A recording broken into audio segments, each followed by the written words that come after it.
Hello friends, मेरा नाम है मेहुल शर्मा और आपका स्वागत है मेरी इस नई वीडियो में। चलिए शुरू करते हैं।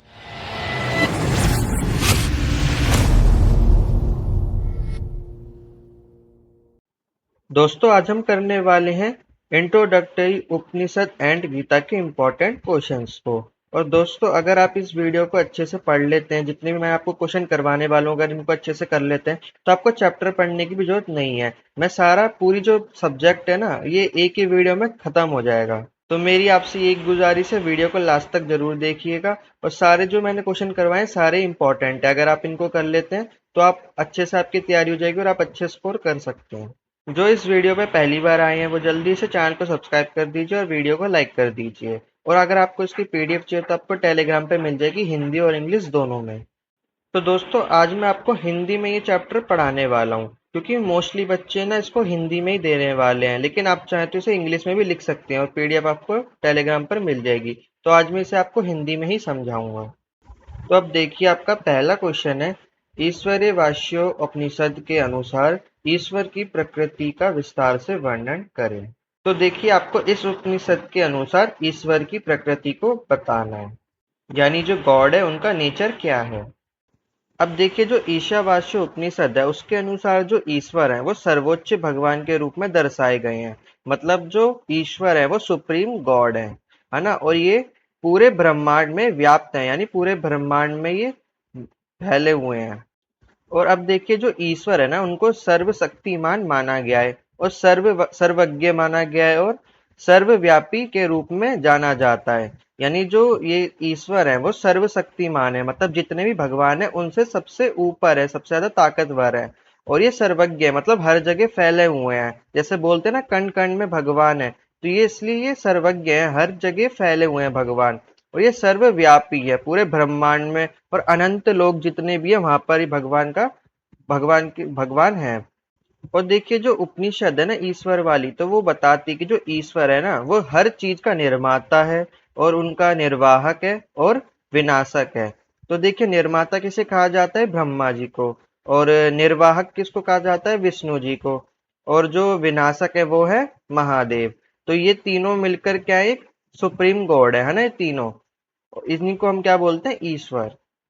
और देखिए, उपनिषद के अनुसार जो ईश्वर है वह अस्तित्व के अंतर्निहित और परलौकिक दोनों पहलुओं को दर्शाते हैं। तो इसका मतलब ये कि देखिए, कहते हैं ना भगवान आपके अंदर भी है, सबके अंदर भी है, जानवरों के अंदर भी है, छोटे से छोटे जो इंसेक्ट है उनके अंदर भी है। तो सबके जिनका भी अस्तित्व है ना उनके अंदर जो है ईश्वर निहित है। और ये परलोकी भी है, मतलब ये इस दुनिया से परे भी है, जितने भी परलोक है वहां पर भी ये उनका अस्तित्व है। अब देखिए, जो ईश्वर है ना वो समझ से परे है, मतलब वो समझ में नहीं आते इतनी आसानी से। और ये सभी सीमाओं से परे हैं। आप इनको समझने चाहते हैं तो आपको भक्ति करनी पड़ेगी, ध्यान लगाना पड़ेगा और उनकी भक्ति करनी पड़ेगी। जब उनको आपको महसूस करने को मिलेंगे, जैसे कि आप भोलेनाथ की भक्ति करेंगे तो फिर वो आपको थोड़े दिनों बाद दर्शन देते हैं। और ऐसा नहीं कि आपके सामने आके प्रकट हो जाते हैं, वह आपके सपने में आते हैं। तो जो भी बच्चा अगर अभी वीडियो देख रहा है, अगर वो भक्ति करता है, तो मेरा यकीन मानिए आपके सपने में वह भगवान जरूर आएंगे। और देखिए, उपनिषद का मानना है कि जो ईश्वर है ना वो सभी प्राणियों के भीतर निवास करते हैं। चाहे आप हो या कोई भी जानवर हो, छोटे से छोटा इंसेक्ट भी हो, चींटी भी हो, हर जीव के अंदर जो भगवान है वो निवास करते हैं। इसलिए हम कहते हैं कि हमें जीव हत्या नहीं करनी चाहिए, है ना। हमें सभी को एक समान मानना चाहिए। जैसे हम इंसानों को ट्रीट करते हैं वैसे हमें जानवरों को भी ट्रीट करना चाहिए, उनका ख्याल रखना चाहिए। और देखिए, अगर आपने भगवान की ये दिव्य उपस्थिति को पहचान लिया, आपने ये समझ लिया कि मेरे अंदर भी भगवान है, जानवरों के अंदर भी भगवान है, हर मनुष्य के अंदर भगवान है, यहाँ तक कि जो नॉन जो जिसमें जान भी नहीं है, मतलब जैसे फोन हो गया, है ना, लैपटॉप हो गया, बेड हो गया, अलमारी हो गई, इनके कण कण में भी भगवान है। अगर आप ये जो दिव्य उपस्थिति है इसको पहचान लेते हैं तो आपको ज्ञान, वैराग्य और जन्म और मुक्ति के चक्र से मुक्ति मिल जाएगी, यानी आपको मोक्ष की प्राप्ति होगी। अगर आप भगवान को, उनकी दिव्य उपस्थिति को पहचानते हैं, उनकी भक्ति करते हैं, उनको उनको एहसास करते हैं, तो आपको ये जो चक्र चल रहा है ना जीवन मरण का, पुनर्जन्म का, तो इससे आपको मुक्ति मिल जाएगी। अब देखिए, आपका दूसरा क्वेश्चन है, ईश्वरवास्य उपनिषद की शिक्षाओं पर एक निबंध लिखिए। मतलब मैंने आपको अभी ऊपर जो ये पूरा समझाया है ना ईश्वर के बारे में, तो इसी को आपको अच्छे से निबंध के तौर पर लिख देना है, जितना भी मैंने आपको समझाया है। तो अब मैं अगले क्वेश्चन पे चल रहा हूँ, क्योंकि मैं क्वेश्चन आपको समझा चुका हूँ। अब आपका अगला क्वेश्चन है, गीता के द्वितीय अध्याय यानी दूसरे अध्याय के आधार पर कर्म की अवधारणा पर एक लेख लिखिए। मतलब अब आपको बताना है कि गीता के जो सेकंड चैप्टर है उसके अनुसार जो कर्म है वो क्या है। तो देखिए, कर्म की अवधारणा जैसे कि भगवत गीता के दूसरे अध्याय में स्पष्ट किया गया है, यह हिंदू दर्शन में गहरा महत्व खाती है। यानी देखिए, जो कर्म है ना वो गीता के सेकंड चैप्टर में बताया गया है, और जो हिंदू दर्शन है, यानी दर्शन मतलब होता है फिलॉसफी, तो हिंदू की जो फिलॉसफी है ना वहां पे बहुत ही ज्यादा उनका महत्व है। हम कहते हैं ना, जैसा आप करोगे वैसा आप भरोगे, यानी ये आपका जो कर्म है ना, जैसा आप बुरा कर्म करोगे तो आपके साथ भी बुरा होगा, लेकिन आप अच्छा कर्म करोगे तो आपके साथ अच्छा होगा। तो ये जो हिंदू दर्शन है ना उसमें उनका बहुत ही गहरा महत्व है कर्म का। अब देखिए, जो कर्म है ना ये शब्द कहाँ से लिया गया है, एक संस्कृत का वर्ड है एक्शन, उससे लिया गया है। अब देखिए, आप बहुत लोग सोच रहे होंगे एक्शन तो इंग्लिश का वर्ड है, लेकिन ऐसा नहीं है, ये संस्कृत का वर्ड है, क्योंकि आधी से ज्यादा जो इंग्लिश के वर्ड है वो संस्कृत से ही लिया गया है। क्योंकि जो संस्कृत है वो मदर ऑफ ऑल लैंग्वेजेस है, सारी जितनी भी भाषा है वो संस्कृत से ही आई हैं। अगर आप जैसे गो सुनते हैं ना, गो मतलब होता है जाना, तो ये जो गो इंग्लिश का वर्ड है ये भी संस्कृत से ही लिया गया है। तो आपको जितने भी वर्ड्स आप देखते हैं ना आधे संस्कृत से ही आए हैं, तो आप ऐसा बिल्कुल मत सोचिए कि इंग्लिश का वर्ड है, जो एक्शन है वो संस्कृत का वर्ड है, और इसी वर्ड से कर्म को लिया गया है। और देखिए, ये जो शब्द है कर्म, इसके जो भी कारण और प्रभाव होते हैं वो लौकिक नियमों को संदर्भित करते हैं। तो यहाँ पे लौकिक नियमों का कहना ये है कि जैसा आप करेंगे तो आपके साथ भी वैसा ही होगा। तो जैसे कि आपने भी किसी को चाटा मारा, वो तुरंत आपको चाटा नहीं मार देगा, कहीं और जाके आपका उसका भुगतान करना पड़ेगा। तो ये क्या लौकिक नियम है, मतलब वहां पे कोई दूसरे लोक में आपका जितना भी कच्चा छिट्टा है वो लिखा जा रहा है ना, आप क्या कर रहे हैं क्या नहीं कर रहे हैं, आपके अच्छे कर्म बुरे कर्म सब लिखे जा रहे हैं। तो वहाँ लोक के नियम जो भी चल रहा है ना उसको ये कर्म जो है वो संदर्भित करता है, यानी दर्शाता है लौकिक नियमों को।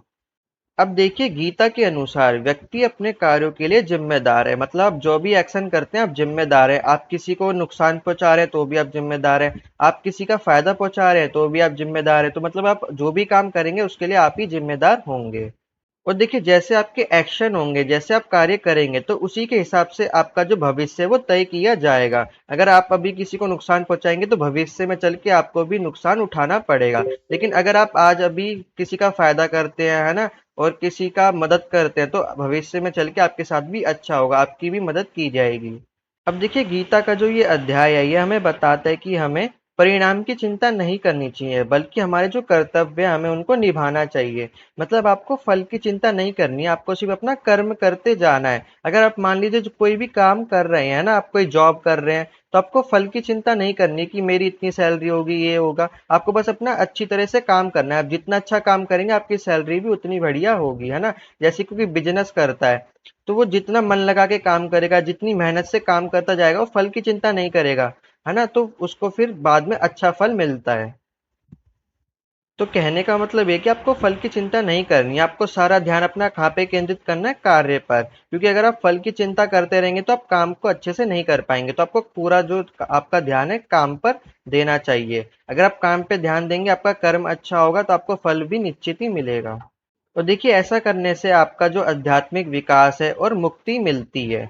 मतलब देखिए, आप ऐसा करेंगे तो आपका आध्यात्मिक विकास होगा, आप अंदर ही अंदर क्या स्ट्रांग बनते जाएंगे, हाँ कि मुझे फल की चिंता नहीं करनी, अपना कार्य जो मैं कर रहा हूँ बस उसको ही निरंतर करना चाहिए। तो इसका आपका आध्यात्मिक विकास भी होगा और आपको मुक्ति भी मिलेगी ना, चिंताओं से मुक्ति मिलेगी, आपको सोचना नहीं पड़ेगा कि मेरे को मिलेगा कि नहीं मिलेगा, फल की चिंता नहीं करनी है। अगर आप कोई भी, अगर देखिए यूपीएससी की तैयारी करते हैं, जी नीट की तैयारी करते हैं, किसी भी गवर्नमेंट जॉब की तैयारी करते हैं, तो आपको बस तैयारी में लगे रहना, आपको ना पूरा जोर देना, आपको फल की चिंता नहीं करनी होगा कि नहीं होगा, है ना।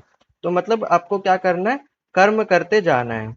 और देखिए, ये अध्याय हमें सिखाता है कि व्यक्ति को इच्छाओं और अहंकार का त्याग करना चाहिए, अपनी जिम्मेदारियों को निभाते हुए निस्वार्थ भाव से कार्य करना चाहिए। मतलब जब आप कार्य कर रहे हैं ना तो आपकी कोई भी इच्छा नहीं होनी चाहिए, आपको अहंकार नहीं होना चाहिए, है ना। और जो भी आप अपना जो कार्य कर रहे हैं उसको निस्वार्थ भाव से करना चाहिए। और देखिए, जो कर्म का सिद्धांत है, अगर व्यक्ति इसको समझ लेता है और इसको लागू कर लेता है, मतलब वो समझ लेता है कि मुझे सिर्फ काम करना है, तो ऐसे में व्यक्ति एक धार्मिक और पूर्ण जीवन की ओर मार्गदर्शन हो जाता है। मतलब उसको एक धार्मिक, तो धार्मिक भी हो जाएगा, उसको वो धर्म का पालन कर रहा होता है, और उसको एक पूर्ण जीवन भी मिल जाएगा, क्योंकि वो जो मेहनत कर रहा है उसका फल तो उसको एक न एक दिन मिलने ही वाला है। अब आपका दूसरा क्वेश्चन है, गीता के दूसरे अध्याय के अनुसार स्थित प्रज्ञा के लक्षण बताइए। तो देखिए, स्थित प्रज्ञा का मतलब होता है ऐसा व्यक्ति जिसका जो ज्ञान है वो स्थिर होता है, यानी उसे हर चीज की नॉलेज होती है, सारा ज्ञान होता है। तो ऐसे में जो नॉलेज वाला व्यक्ति होता है, जिसे पूरा ज्ञान होता है संसार का, तो उसे क्या क्या उसके विशेषताएं होती हैं, तो उसके बारे में आपको बताना है। तो देखिए, भगवत गीता के दूसरे अध्याय के अनुसार जो भगवान श्री कृष्ण है, वह स्थित प्रज्ञा के विशेषताओं के बारे में बताते हैं। तो स्थित प्रज्ञा क्या है? ऐसा व्यक्ति जिसका जो ज्ञान है वो स्थिर होता है या दृढ़ ज्ञाता होता है, तो उसे हम स्थित प्रज्ञा बोलते हैं। तो भगवान श्री कृष्ण उसकी विशेषताओं का वर्णन करते हैं। तो देखिए, जैसे कि भगवान श्री कृष्ण ने गीता में एक्सप्लेन करा है, वैसे ही आपको पेपर में भी एक्सप्लेन करके आना है। तो देखिए, जो स्थित प्रज्ञा का व्यक्ति है उसके पास शांत और संतुलित दिमाग होगा। मतलब अगर आपके पास ज्ञान है तो वो व्यक्ति ज्यादा चिल्लाएगा नहीं दूसरों पर, है ना। उसका जो दिमाग है वो बिल्कुल शांत रहेगा ना, शांति से काम करेगा, ज्यादा किसी से बहसबाजी नहीं करेगा, और वो एक संतुलित दिमाग वाला व्यक्ति होगा जो बाहरी परिस्थितियों से विचलित ना होता हो। यानी कैसी भी परिस्थिति हो, लेकिन आपको विचलित नहीं होना है, तभी आप स्थित प्रज्ञा के व्यक्ति कहलाएंगे। और देखिए, स्थित प्रज्ञा का व्यक्ति राग और दोष से मुक्त है और सुख और दुख में अप्रभावित रहता है। यानी देखिए, जो ऐसा व्यक्ति जिसको अच्छा ज्ञान है, जिसका ज्ञान क्या स्थिर है, वह राग यानी अटैचमेंट से और दोषों से दूर मुक्त रहता है। मतलब उसमें कोई भी दोष नहीं होगा, सारी अच्छाइयां भरी रहेंगी, और वो अटैचमेंट से दूर रहेगा। मतलब उसको किसी में अटैचमेंट ज्यादा होगी नहीं, ना माँ बाप से, ना रिश्तेदारों से, ना दोस्तों से उतनी ज्यादा अटैचमेंट नहीं होगी। अगर मान लीजिए कोई चला भी जाता है तो उसको इतना ज्यादा बुरा नहीं लगेगा कि वो मेरी जिंदगी से चला गया, तो मतलब वो इस अटैचमेंट से मुक्त रहता है और सुख और दुख से अप्रभावित रहता है। मतलब अगर खुश हो रहा है तो खुश भी होगा, और दुख भी हो रहा है तो भी वो सुखी रहेगा, उसको कोई फर्क नहीं पड़ रहा। ज्यादा खुश में वो थोड़ा नॉर्मल खुश रहेगा, और ज्यादा दुख में भी वो नॉर्मल दुखी रहेगा, ज्यादा उस पर प्रभाव नहीं पड़ेगा। जैसे कि मान लीजिए ऐसा व्यक्ति जो स्थित प्रज्ञा का है, मतलब उसके सदस्य, जो भी परिवार का सदस्य है वो चला गया है, तो उसको ज्यादा दुखी नहीं होगा वो, क्योंकि वो ऐसा समझेगा कि बस आत्मा तो मरती नहीं है, तो उसकी जो भी आत्मा है वो दूसरे शरीर में चली गई है, तो वो ऐसा समझकर उसको ज्यादा दुख नहीं होगा। तो इसलिए वो सुख और दुख दोनों से अप्रभावित रहते हैं। उन्होंने समता की स्थिति बनाए रखते हुए अपनी इंद्रियों और इच्छाओं पर विजय प्राप्त कर ली है।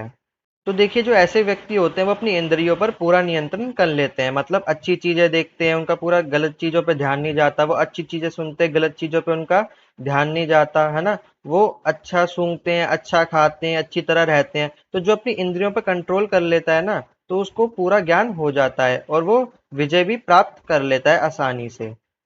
अब देखिए, स्थित प्रज्ञा आत्मा जागरूक भौतिक संसार से अलग और आध्यात्मिक चेतना में निहित है। तो देखिए, जो स्थित प्रज्ञा है ना, ये आत्म जागरूक होती है। मतलब जैसे कि अभी आप ये चैप्टर पढ़ रहे हैं, अभी आपको इस चीज का ज्ञान हो गया है, तो आप धीरे धीरे सोचेंगे, विचार करेंगे, और धीरे धीरे अपने अंदर इसका विकास भी करेंगे कि हाँ, मुझे अपने आप को ऐसे कॉन्सेंट्रेट करना है, शांत दिमाग का रहना है, अपनी इंद्रियों पर नियंत्रण करना है। तो ये जो विकास होता है ना, ये आत्म जागरूकता से होता है, मतलब अंदर ही अंदर होता है।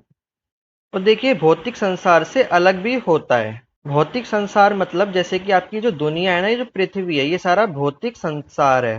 तो इन संसार से ये अलग होता है, आपको अलग से ये अनुभव करना पड़ेगा। और जैसे आप ये अनुभव कर लेंगे, जैसे आपको ये जो दिव्य ज्ञान है ये प्राप्त होगा, तो आप सभी दुनिया से अलग हो जाएंगे। फिर जो भी हंस रहा है, रो रहा है, गा रहा है, उससे आपको कोई फर्क नहीं पड़ेगा।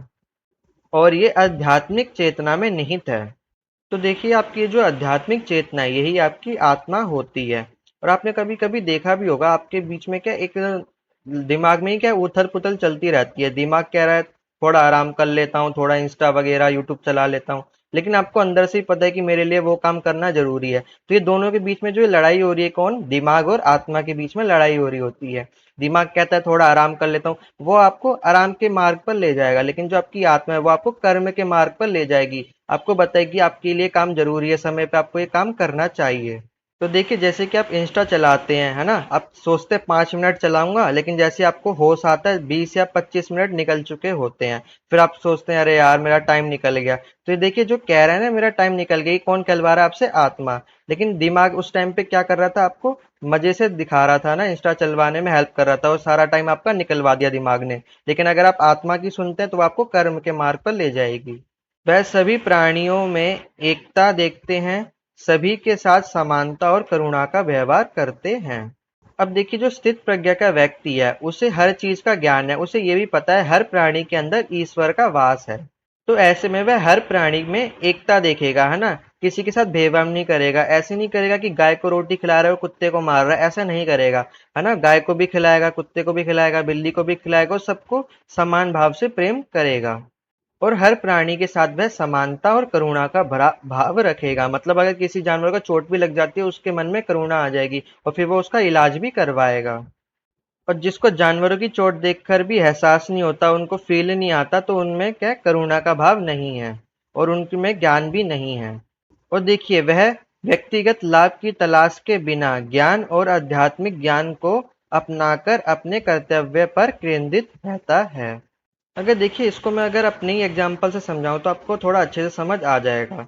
जैसे कि देखिए मैं रोज वीडियो बनाता हूँ आपके लिए, है ना, लेकिन मैं क्या है, अपने कर्तव्य पे केंद्रित हूँ, अपना काम करता हूँ। मैं अपने लाभ का नहीं सोचता, है ना। अगर मैं अपना लाभ कमाना चाहता तो मैं आपको ये भी बोल सकता था कि जो मैं आपको पीडीएफ दे रहा हूँ उसके बदले में आपको पैसे भी चार्ज कर सकता था, 5 रुपए 10 रुपए, लेकिन मैं ऐसा नहीं करता, क्योंकि मेरा जो मेन मोटिव है वो है नॉलेज यानी ज्ञान। तो मैं ज्ञान की तरफ ही ज्यादा फोकस करता हूँ। लेकिन मैं ऐसे में अपना जो लाभ है वो उस पर ध्यान नहीं देता।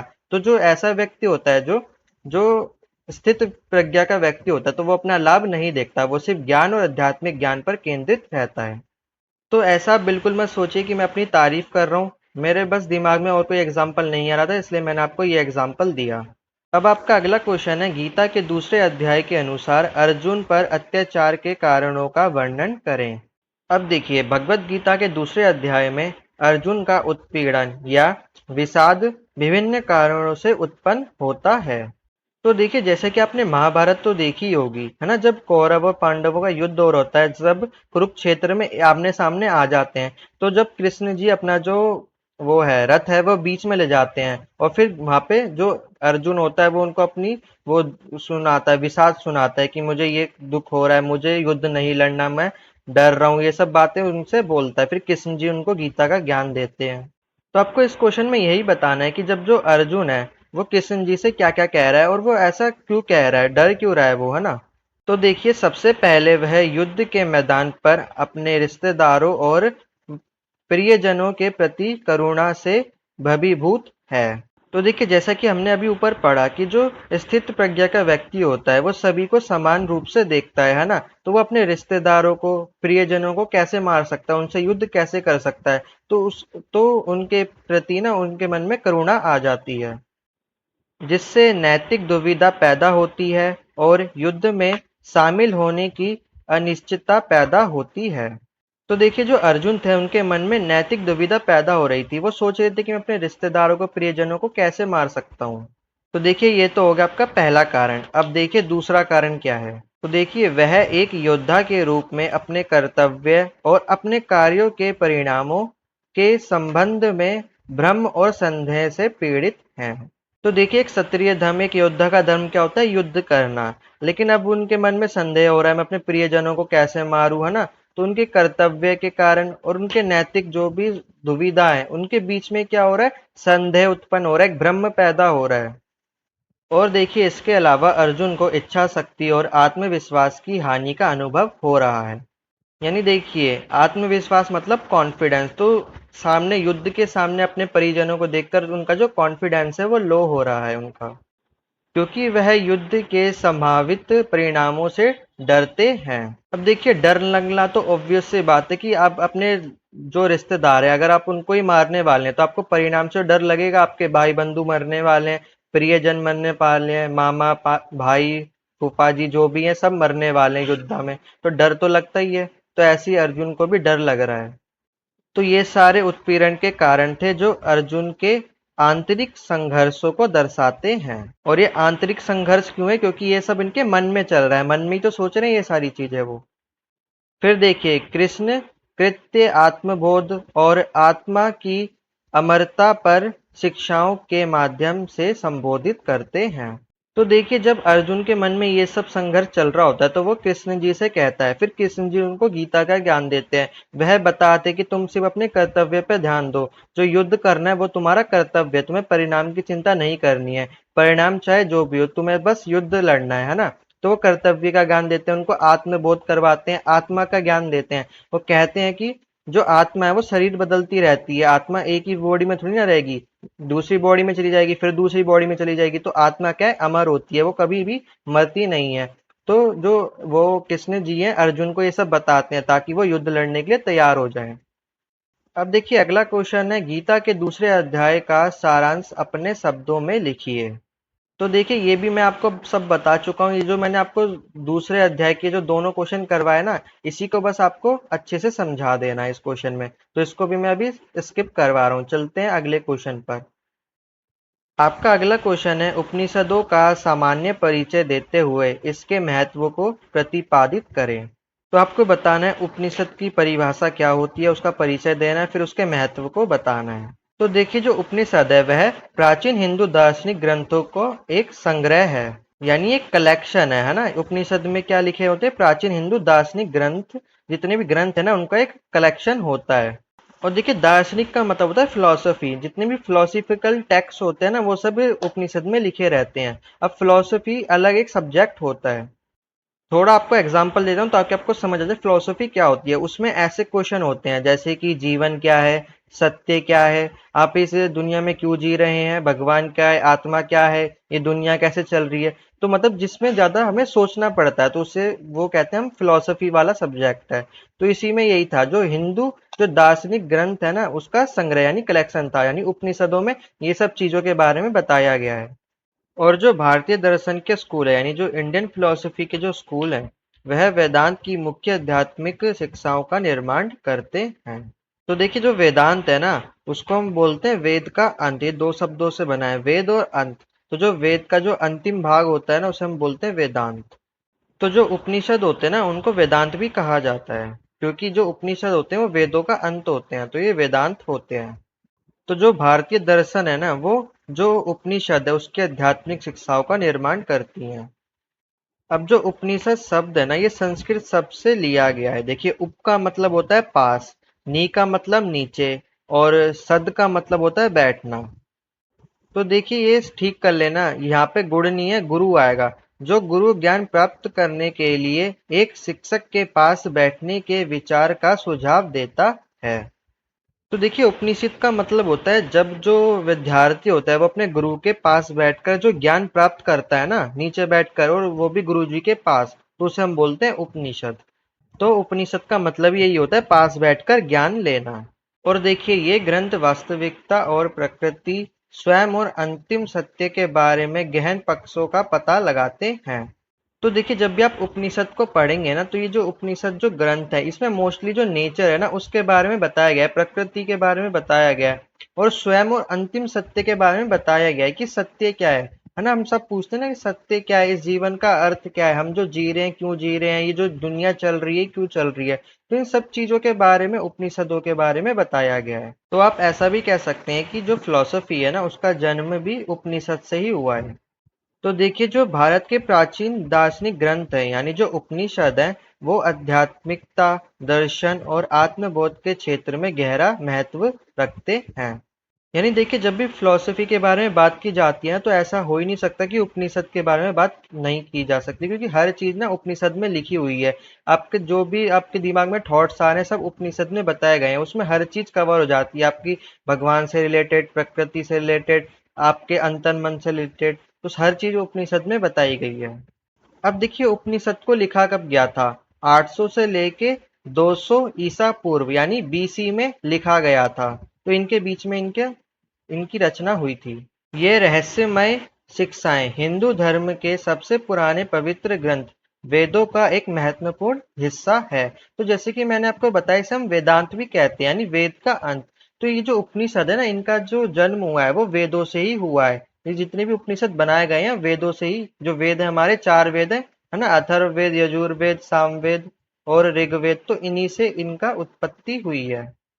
उपनिषद अस्तित्व संबंधी पक्षों में गहराई से उतरते हैं, मतलब जो अस्तित्व में है, जैसे कि हम हैं। अब हम सोचते हैं कि हम यहाँ दुनिया में कर क्या रहे हैं, हमारा मकसद क्या है, हम यहाँ पे जी क्यों रहे हैं, ये संसार क्यों चल रहा है, ये संसार बना ही क्यों है। आपके मन में भी अगर ऐसे क्वेश्चन आते हैं ना, तो ये सारी बातें उपनिषद में लिखी हुई हैं। तो वहां पे ये जो उपनिषद है इन सब चीजों की जानकारी हमें देता है। वास्तविकता की प्रकृति, स्वयं और परम सत्य की खोज करते हैं। तो देखिए जो उपनिषद है ना, वो हमें प्रकृति के बारे में बताता है कि प्रकृति चल कैसे रही है ना, ये वायुमंडल कैसा है हमारा, ये पृथ्वी कैसे चल रही है, कैसे घूम रही है, हर पूरी प्रकृति के बारे में समझाता है। स्वयं यानी आपको अपने बारे में बताता है कि आपका मकसद क्या है, आपका कर्म क्या है, आपके हर चीज के बारे में बताएगा। और परम सत्य के बारे में बताएगा कि परम सत्य क्या होता है, कि आप अभी जो भी कर रहे हैं ये परम सत्य नहीं है ना। इसके आगे भी आपको बहुत अभी लंबी लाइफ जीनी है, मृत्यु के बाद भी आपकी बहुत लंबी लाइफ होती है, उसके बारे में भी जो परम सत्य उसके बारे में भी उपनिषद बताते हैं। और देखिए जो उपनिषद होते हैं ना, वह तत्वीमासा के बारे में बताते हैं। इसका मतलब होता है मेटाफिजिक्स। तो देखिए इसमें वो वाली फिजिक्स नहीं आती जो आप साइंस में पढ़ते हैं, इसमें अलग टाइप की मेटाफिजिक्स आती है। इसमें बताया जाता है कि जो हमारा जो मूल अस्तित्व है ना, उसके सिद्धांत के बारे में बताया जाता है कि हम यहाँ पर क्या कर रहे हैं, हमारा मकसद क्या है, जो दुनिया से परे है ना, ऐसी बातों के बारे में बताया जाता है मेटाफिजिक्स के बारे में। आप इसको ऐसे समझ सकते हैं कि जैसा हमारा अध्यात्म है ना, उसके पीछे की क्या साइंस है उसके बारे में उपनिषद हमें बताते हैं। और उपनिषद हमें नैतिकता के बारे में बताते हैं, यानी इथिक्स के बारे में भी हमें बताते हैं कि क्या गलत है क्या सही है ना, सही निर्णय हमें कैसे लेने चाहिए। तो हमें नैतिकता के बारे में भी उपनिषद से बहुत ही ज्यादा जानकारी मिलती है। और हमें ना उपनिषदों से जितने भी हमारे प्राणी हैं, जितने भी जानवर हो गए, मनुष्य हो गए, उनके बीच में अंतर संबंध में ग्रहण अंतर्दृष्टि प्रदान होती है। अंतर्दृष्टि वही जो मैंने आपको पहले भी समझाया था ना, कि सबके अंदर भगवान होते हैं, तो ये हम जो उनके अंदर भगवान देख रहे हैं, ये हमारी अंतर्दृष्टि होती है। और देखिए उपनिषद हमारी आत्म जांच और आध्यात्मिक जागृति पर जोर देने में मदद करते हैं। अब देखिए अगर हम उपनिषद पढ़ते हैं ना, तो हम उपनिषद से हम अपने बारे में और भी अच्छी तरीके से जान सकते हैं कि हम कौन है, हम जो कार्य कर रहे हैं, हम कर रहे हैं, कोई हम और हमसे करवा रहा है, हम जो भी कर रहे हैं क्या वो पहले से तय है, तो हम अपने बारे में और भी अच्छे से जान पाते हैं। और उपनिषद की वजह से हमारे जो आध्यात्मिक प्रगति भी होती है। और देखिए इसी के साथ साथ जो उपनिषद होते हैं वो सत्य की चाहने वालों को प्रेरित भी करते हैं। अब देखिए जो फिलोसोफर होते हैं ना, वो मोस्टली सत्य की चाहने वाले होते हैं। जितने भी फिलोसोफर होते हैं वो जानना चाहते हैं कि हम कौन है, सत्य क्या है। तो जो उपनिषद होते हैं ना, वो उनकी बहुत ही ज्यादा हेल्प करते हैं सत्य को खोजने में। कलातीत ज्ञान प्रदान करते हैं और आत्म खोज और आत्मज्ञान की खोज में व्यक्तियों का मार्गदर्शन करते हैं। तो देखिए जो उपनिषद होते हैं आपको ज्ञान भी प्रदान करते हैं, आत्म खोज में हेल्प करते हैं, उसकी वजह से आप अपने आप को अच्छे से जान पाते हैं। और ऐसे व्यक्ति जो आत्मज्ञान की खोज में होते हैं, तो उनका भी जो उपनिषद है वो मार्गदर्शन करते हैं। अब हमारा अगला क्वेश्चन है, ईशावास्य उपनिषद का सामान्य परिचय दीजिए। तो देखिए जो ईशावास्य उपनिषद है एक प्रतिष्ठित प्राचीन हिंदू ग्रंथ है, जो उपनिषदों के संग्रह से संबंधित हैं। अब देखिए हमारे 108 उपनिषद होते हैं, उसी में से एक ईशावास्य उपनिषद होता है। और देखिए जो उपनिषद है ना, इसे वेदों के दार्शनिक और आध्यात्मिक ग्रंथ माना जाता है। तो देखिए वेद में ना हर चीजें बताई गई हैं, लेकिन वेदों में जो स्पेसिकली जो फिलोसफी के टॉपिक्स है ना, उनको अलग से हमने निकाल दिया है। जो फिलोसफी के टॉपिक है उनको अलग से निकाल के कलेक्शन कर दिया है और उसी को अपने उपनिषद बना दिया है। तो देखिए जो उपनिषद है ना, ये पूरी संस्कृत में लिखी गई है और इसमें 18 श्लोक होते हैं। और देखिए ये जो उपनिषद है, इसका नाम ना इसके जो पहला जो श्लोक लिखा हुआ है ना ईशा के ऊपर, उसके नाम पे रखा गया है। तो जो देखिए ईशा के नाम पे इसका नाम रख दिया गया ईशावास्य उपनिषद। और देखिए यह उपनिषद गहन आध्यात्मिक अवधारणाओं की खोज करता है। क्योंकि देखिए आपको याद होगा मैंने पहले क्वेश्चन में आपको किसके बारे में बताया था, ईश्वर के बारे में। और ये ईश्वर के बारे में किस में लिखा हुआ है, ईश्वरवास्य उपनिषद में लिखा हुआ है। तो जब भी हम ये वाला उपनिषद पढ़ते हैं तो हमें अध्यात्म के बारे में और कई सारी धारणाओं के बारे में पता चलता है। और देखिए इस उपनिषद में व्यक्तिगत आत्मा और सार्वभौमिक चेतना के बारे में बताया गया है। तो देखिए व्यक्तिगत कौन हो गए, आप और मैं जैसे इंडिविजुअल हो गया। आत्मा यानी जो हमारा जो शरीर है वो किस पे चल रहा है, आत्मा से चल रहा है। और जो सार्वभौमिक चेतना है यानी जो ब्रह्मांड है, और इनके बीच में क्या क्या कार्य चल रहे हैं ना, जो भी क्रियाएं हो रही हैं, तो उसके सभी के बारे में इस उपनिषद में बताया गया है। यह वास्तविकता की प्रकृति, ज्ञान की खोज और आत्म साक्षात्कार और वैराग्य के माध्यम से मुक्त के मार्ग पर प्रकाश डालता है। तो देखिए ये जो उपनिषद है ना, हमें प्रकृति के बारे में बताता है, हमें अपने बारे में भी बताता है, प्रकृति के बारे में, ब्रह्मांड के बारे में बताता है, और ये ज्ञान की खोज के बारे में बताता है कि हम ज्ञान को कैसे प्राप्त कर सकते हैं। और ये उपनिषद हमें बताता है कि हम आत्म साक्षात्कार कैसे कर सकते हैं। इसका मतलब ये कि हम खुद को कैसे जान सकते हैं। और ये जो उपनिषद है ना, हमें वैराग्य के माध्यम से मुक्ति का मार्ग दिखाता है। तो देखिए वैराग्य का मतलब होता है दूसरों से दूर हो जाना। यानी हमें संसार, ये जो भौतिक संसार है ना, इससे दूर हो जाना है ना, जितने भी मोह माया इन सबको त्याग देना है। हमें अपने लालच को त्यागना है, हमारे अंदर का जो भी क्रोध है उसको त्यागना है, और जितने भी जो बुरे हमारे स्वभाव है उसको त्याग कर इन सबसे दूर हो जाना है। अगर हम इन सबको दूर हो जाते हैं और जो भगवान है उनकी भक्ति में लीन हो जाते हैं, उनकी साधना करते हैं, तो हमें मोक्ष की प्राप्ति हो सकती है। तो ये जो उपनिषद है हमें बताते हैं कि हम वैराग्य की मदद से कैसे हम मुक्ति पा सकते हैं। और देखिए जो ईशावास्य उपनिषद है, ये हिंदू दर्शन में महत्वपूर्ण महत्व रखता है और आध्यात्मिक ज्ञान के चाहने वाले के लिए एक मार्गदर्शन के रूप में कार्य करता है। तो देखिए आप ऐसे समझ सकते हैं कि हमारे जो 108 उपनिषद है ना, उसमें सबसे ज्यादा जो इम्पोर्टेंट है वो ईश्वरवासियों उपनिषद है, क्योंकि ये डायरेक्ट हमें ईश्वर के बारे में बताता है, हमें अपने बारे में बताता है, ब्रह्मांड कैसे चल रहा है उसके बारे में बताता है, हम कैसे मोक्ष पा सकते हैं उसके बारे में बताता है। तो सबसे इम्पोर्टेंट ये वाला हमारा उपनिषद हो जाता है। और ऐसे लोग जो सत्य की खोज में, जो बड़े बड़े फिलोसोफर होते हैं, उनके लिए मार्गदर्शन का काम करता है। अब आपका अगला क्वेश्चन है, आपको आत्मा के स्वरूप पर निबंध लिखना है, यानी जो हमारी आत्मा है उसका नेचर कैसा है उसके ऊपर आपको एक निबंध लिखना है। तो देखिए जो उपनिषद है वह प्राचीन भारतीय दार्शनिक ग्रंथों का एक संग्रह है जो अस्तित्व की गहन गहराइयों का पता लगाता है। तो देखिए जो उपनिषद है वो हमारे अस्तित्व के बारे में बताते हैं, तो हमारे अस्तित्व के बारे में जब वो बताते हैं तो वो आत्मा के बारे में भी हमें एक्सप्लेन करते हैं। हजारों साल पुराने ये पवित्र ग्रंथ हिंदू धर्म की दार्शनिक नींव बनाते हैं और मनुष्य की आध्यात्मिक प्रकृति के अमूल्य अंतर्दृष्टि प्रदान करते हैं। तो देखिए जो उपनिषद है वो हिंदू धर्म के जो दार्शनिक है ना उसकी नींव है, और ये मनुष्य को अंतर्दृष्टि प्रदान करते हैं। और उपनिषद के भीतर आत्मा के एक शाश्वत और परलौकिक इकाई के रूप में देखा जाता है जो व्यक्तिगत चेतना के मूल में स्थित है और सार्वभौमिक परमात्मा से जुड़ी है। तो देखिए उपनिषद के अनुसार जो आत्मा है वो शाश्वत है और परलौकिक है, मतलब वो दूसरे दुनिया में भी ट्रैवल कर सकती है। हम कहते हैं ना कि जब हमारी मृत्यु हो जाएगी तो हमारी जो आत्मा है वो स्वर्ग में जाएगी या नरक में जाएगी, तो परलौकी इकाई है ना। और जो हमारी जो आत्मा है वो हमारी मूल चेतना में निवास करती है। जो हमारी चेतना है ना, हमारा जो मूल है यानी दिमाग के बिल्कुल बीचों बीच में जो हमारी आत्मा है वो स्थित है, और इसका जो कनेक्शन है ना वो डायरेक्ट परमात्मा से होता है। और देखिए जो उपनिषद होते हैं ना वो हमें आत्मा को समझने में हेल्प करते हैं, है ना। हम उपनिषद को पढ़ेंगे तो हमें अपनी आत्मा के बारे में और भी ज्यादा अच्छे से ज्ञान प्राप्त होगा। इसके दिव्य सार और भौतिक दुनिया के साथ इसके संबंध पर जोर देते हैं।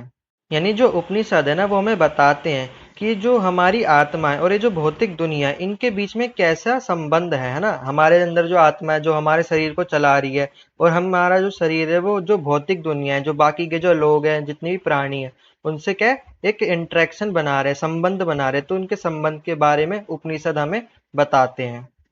और देखिए उपनिषद हमें बताते हैं कि जो हमारी आत्मा है ना वो शरीर या मन की सीमाओं तक सीमित नहीं है, क्योंकि हमारी जो आत्मा है ना वो सिर्फ हमारे शरीर और जो हमारा दिमाग है उस तक सीमित नहीं है, ये उसके बाहर भी एग्जिस्ट करती हैं।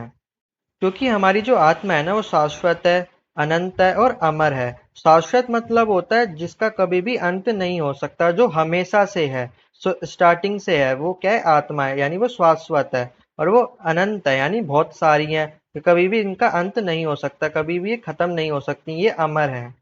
अब देखिए बहुत लोगों के मन में क्वेश्चन आया होगा कि अगर आत्मा अमर है तो अगर वो जो नरक लोक में जाते हैं वहां पे उनको जलाया जाता है ना, टॉर्चर किया जाता है, तो उनको मारा भी जाता है, तो ये मारने से उनको क्या फायदा, मरेंगे तो है नहीं क्योंकि आत्मा तो अमर है। तो इसके पीछे का कारण क्या है?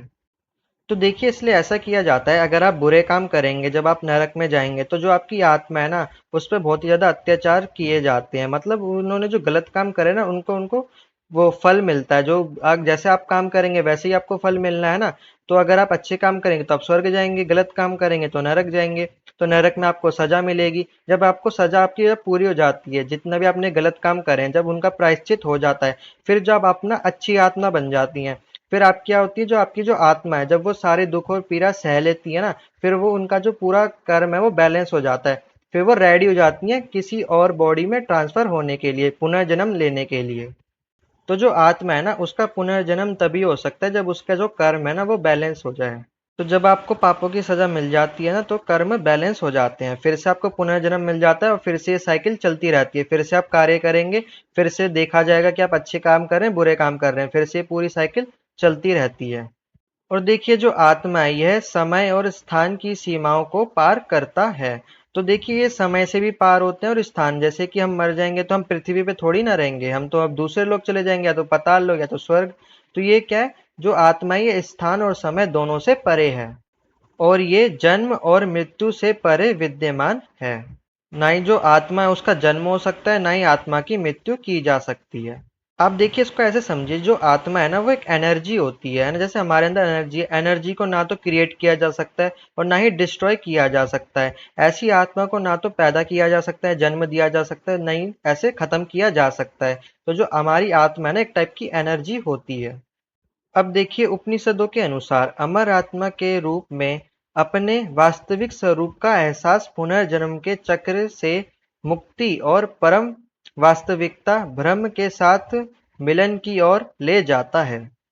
तो उपनिषदों के अनुसार जब जो हमारी आत्मा है जब हमारी बॉडी से निकल जाती है तो हमें ऐसा एहसास होता है कि जो हमारी आत्मा है उसका जो स्वरूप है वो बिल्कुल हमारी बॉडी की तरह होता है। जैसे कि अगर आपने डॉक्टर स्ट्रेंज की मूवी देखी होगी तो जैसे कि वो अपनी बॉडी से अलग हो जाता है, फिर भी वो डॉक्टर स्ट्रेंज की तरह ही दिखती है उसकी आत्मा, है ना। तो ऐसे यहाँ पे बताया गया जब हमारी आत्मा निकलती है बॉडी से, जब वो हमारी तरह ही दिखती है आत्मा, तो ऐसे में ये माना जाता है कि जो हमारी आत्मा है ना उसको मुक्ति मिलने वाली है और वो सीधा परमात्मा से मिलने वाली है।